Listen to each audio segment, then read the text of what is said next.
안녕하세요. 오늘 우리의 질문은 두 가지입니다.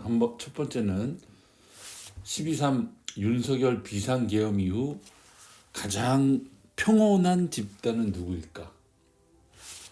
그리고 두 번째는 중앙노동위원회에서 해고는 부당하다는 초심이 유지됐는데 그 이유는 무엇일까? 이 두 가지에 대해서 말씀드리겠습니다.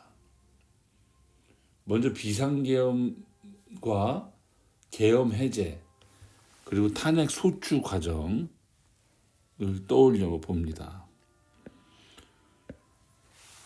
이 비상계엄 당일날 국회로 들어온 사람들이 국회로 몰려든 사람들이 많이 있었습니다. 국회의원들이 있었고 국회의원 이전에 수많은 시민들이 국회로 몰렸죠.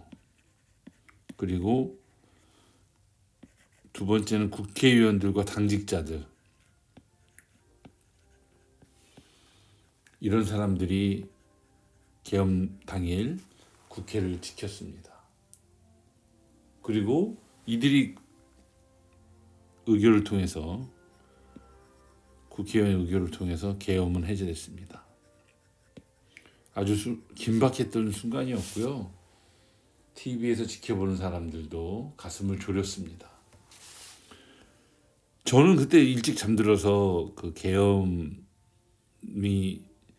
선포된 것을 다음 날 아침에 알 수 있었죠. 정말 이게 무슨 일인가 했습니다. 그리고 계엄 해제 이후에 탄핵 소추 과정이 있죠. 국회에서 탄핵 소추 과정이 있는데 국민의힘은 탄핵 소추 과정에 불참합니다. 그때 당시에 여의도를 또 우리 시민들이 국민들이 여의도와 전국의 도심지에서 탄핵하라는 외침들을 부르짖었죠. 그렇게 이제 여의도를 가득 메웠고 이것의 정점은 남태령에서 농민들 전봉준 투쟁단과 연대하는 것을 통해서 절정을 맞이합니다. 그러면서 우리는 자연스럽게 또 질문을 하게 되죠. 농민들은 왜 트랙터를 끌고 도심을 향했느냐? 이렇듯 시민과 농민 그리고 탄핵하라를 외친 수많은 국민, 이런 사람들은 정말 정신없이 지나갔습니다. 그런데 정말 이 조용한 집단이 하나 있는데 이것은 바로 재계입니다. 재계. 최근에 윤석열 대통령이 탄핵 심판에 나와가지고 호수위에 떠 있는 달 그림자 같은 걸 쫓아가는 느낌이다라고 비유했죠. 이게 이제 달이 호숫가에 비춰진 달을 달 그림자라고 얘기하는데 실체가 없다는 뜻을 저렇게 얘기한 걸 겁니다. 마치 호수에 비친 달 그림자처럼 재계가 조용하죠. 경제가 그 탄핵으로 인해서 또 계엄으로 인해서 우리나라 경제는 엄청나게 이 위협을 받고 있습니다. 고환율 그리고 신인도에 문제가 되고 있죠. 그럼에도 불구하고 재계가 아무 말이 없다. 이건 정말 신기한 겁니다. 지난 12월 19일 대법원 통상임금 판결로 이 통상임금의 범위가 확대됐습니다. 이때 당시에 재벌들 이 각종 경제단체가 재앙적인 결과다라고 해서 반발을 했던 거에 비하면 윤석열 대통령의 계엄과 탄핵, 구속까지 아무런 그 입장들이 없습니다. 이건 참 신기한 일이 아닐 수 없다. 그러면 왜 그럴까요? 저희는 이렇게 봅니다. 이승만 정권 때부터 전두환 노태우 정권까지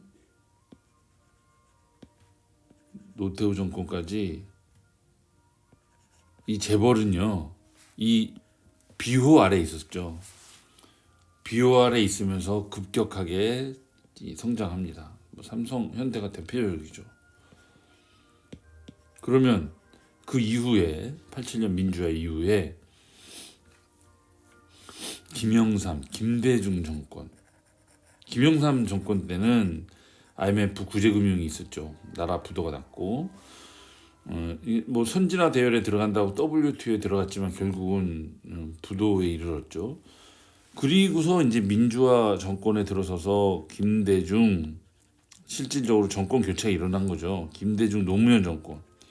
이때는 어땠을까요? 이때는 결국은 IMF 구제금융을 통해서 본격적으로 신자유주의 세계화가 추진되는 시기입니다. 그래서 노동권은 약화되고요. 비정규직이 양산됐기 때문에 노동권은 더욱 약화되고, 그리고 이 자유화, 이 자본의 자유화가 엄청나게 진행되죠.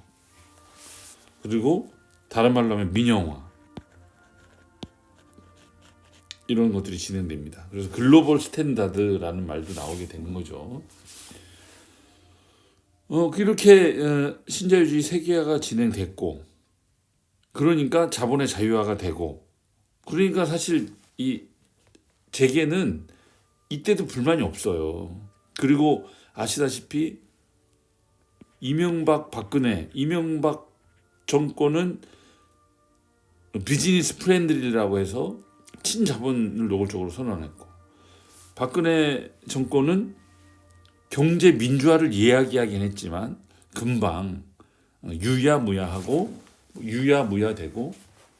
다시 권위주의 길을 가게 됩니다.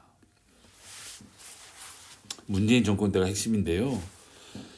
재벌의 아주 비판적이었던 장하성 교수, 김상조 교수를 등용합니다.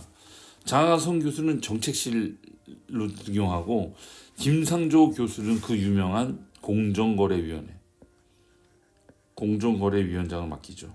이때 당시에 재계가 엄청 긴장한 걸로 알고 있습니다. 그러나 소문난 잔치에 먹을 것 없다, 빈수레가 요란하다는 말처럼 사실 어떤 것도 제대로 하지는 못했습니다. 오히려 최근에는 반도체 연구개발 노동자에게 주 52시간 예외, 이 52시간 더 일할 수 있게 하는 그런 특별법을 만들자는 것에 민주당 이재명 대표가 솔깃하고 있어요. 이러다 보니 재계는 아마 비릿한 미소를 날리고 있을 겁니다. 누가 고양이 목에 방울을 달 것인가, 이렇게 질문하는 것이고요. 자본과 대등한 노동의 권리, 그 다음에 모든 노동자에게 노동권이 부여돼야 된다. 비정규직을 비롯해서 5인 미만까지. 그리고 자본을 향해서 할 말을 하자. 너희들은 비상계엄과 탄핵소추, 구속수사까지 너희들의 입장은 무엇인가라고 물을 수 있어야 된다는 이야기입니다. 그럼 두 번째 질문으로 가겠습니다. 중앙노동위원회에서 해고는 부당하다는 초심이 유지가 됐는데요. 이것도 유지하니까 김건희의 이 유지가 생각나네요. 유지. 참 기가 막힙니다. 이번에 이 논문은 부정으로 표절로 판명되고 결국 박사 학위도 반납해야 되지 않겠는가 생각되고요. 어쨌든 이 중노위에서도 해고는 부당하다는 판정이 났죠. 관심과 격려를 아끼지 않았던 만도 전체 조합원 동지들께 감사드립니다. 그리고 사무직 동지들도 관심을 보여주셨어요. 고맙습니다. 중노위 판정문은 한 달 정도 지나야 나옵니다. 초심이 유지됐다는 점에서 그 진노위 판정문을 요약해서 소개할까 합니다. 결국 누가 봐도 무리했다, 해고는, 이런 내용이 핵심입니다. 그 지방노동위원회에서는 통보 없이 빨리 나간 거, 그리고 점심때 음주, 또 음주 후 근무, 이거에 대해서는 징계 사유가 있다라고 얘기를 합니다. 징계 사유는 있다. 그리고 실제 지부장 동지도 징계 사유 있다는 점은 인지하고 있는 거죠. 경위서 작성해서 그건 이미 확인됐던 겁니다. 그렇지만 그 진호위에서는 그 전에 이런 유사 사건이 있는 것도 아니고 단 한 번의 사건으로 원샷 원킬은 좀 과한 거 아니냐. 그리고 해당 사건으로 회사에 직접적인 피해를 주지는 않지 않았느냐. 또 당사자가 노조 활동과 관련한 징계를 받은 적은 있으나 그 이후에는 징계를 받지 않았다. 그리고 당사자는 또 반성하고 있다. 이런 점을 비춰볼 때 해고는 부당하다는 이야기였습니다. 근데 이제 사측 대리인은 이 다른 얘기를 좀 하고 있는데, 그 전에 그렇다면 이렇게 그 진호위에서 해고는 부당하다, 해고까지는 부당하다라고 얘기를 하고, 그 실제 만도 내에서 해고 사건은 거의 노조 활동 이외에는, 노사 간 대립이 심각했을 때 이외에는 해고라는 징계를 잘 하지 않았습니다. 그런데 그러면 왜 해고를 했을까? 이런 의구심이 남죠. 저희는 그것을 사측과 다수노조에 대한 비판, 다수노조에 대한 비판한 것에 대해서 보복하는 심리가 작용하지 않았겠느냐. 이게 워낙 교섭을 앞두고 사측과 다수노조가, 그것도 교섭 요구안을 대의원대회에서 심의할 교섭 요구안을 만드는 날, 이 사측과의 점심 식사가 이게 흔한 일이 아닙니다. 제 기억으로는 단일 노조 시절에는 없었죠.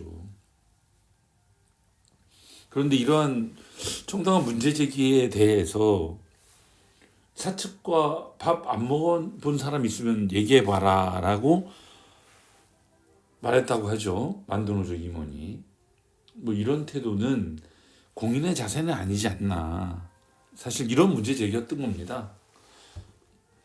거기에 대해서 만도노조 임원은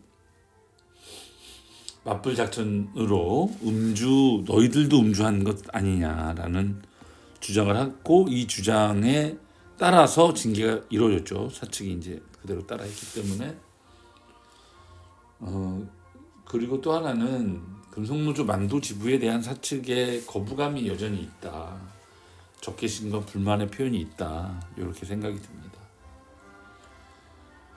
아까도 말씀드렸지만 사측 대리인이 물고 늘어지는 것은 딱 하나, 반성하지 않는다. 물론 뭐 음주도 문제고 다 문제인데 반성하지 않는다는 것을 꾸준히 강조합니다. 이건 이제 사실관계와 다르게 관심법 수준입니다. 왜 그러냐면 예를 들어서 이렇게 표현합니다. 그 사측에 빌미를 제공했다라는 홍보물이 있어요. 저희가 사측에 빌미를 제공해서 조합원 동지들한테 심려를 끼쳤다. 이 부분을 그 부분만 딱 떼놓고서 조합원에게만 사과했지 회사에는 사과한 게 아니다. 또 조합원에게만 사과했지 자기 행동에 대해서는 사과한 게 아니다. 이런 얘기를 계속 하는 겁니다. 하지만 그 사측에게 빌미를 제공했다라고 쓴 빌미 제공에 대한 홍보물의 전체 제목은요, 이 저에 대한 생사여탈권, 지부장에 대한 생사여탈권은 조합원 동지들에게 있다. 이미 행위 자체가 문제였다는 것을 인지한 것이고요. 그리고 활동가로서의 생사여탈권, 이 행위 자체 문제에 대한 징계는 뭐 달게 받는 것이지만 실질적인 생사 여탈권은 조합원 동지들한테 있다고 표명함으로써 이미 반성하고 있는 거죠. 그리고 이제는 반성하지 않는다. 이제 사측이 이번 중노위 판정에 불복하게 되면 행정법원에 소송을 하게 되는데요. 그때는 제안을 하는 겁니다. 그때는 반성하지 않는다는 관심법에 집중하지 말고 진정으로 이야기할 부분들에 대해서 이야기해보자, 이렇게 제안하는데, 첫 번째는 기업 내부의 징계가 얼마나 편파적이고 자의적인가, 이런 부분을 만두지부 차원에서는 공식적으로 문제 제기하고자 합니다. 물론 이게 진노위와 중노위 판정에 기초해서, 그리고 보다 근본적으로는 지부장의 행위가 만도의 지속 가능한 발전을 가로막는 심각한 걸림돌이 되는가, 그리고 중대재해처벌법으로 기업 회생이 불가능할 정도로 위기를 안겼는가, 이런 것을 따져봐야 되겠죠. 더 나아가서 회사의 명예를 회복할 수 없게 실추시켰는가, 이런 부분에 대해서 같이 따져보는 그런 다툼이 장이 되는 것이 바람직하겠다고 봅니다.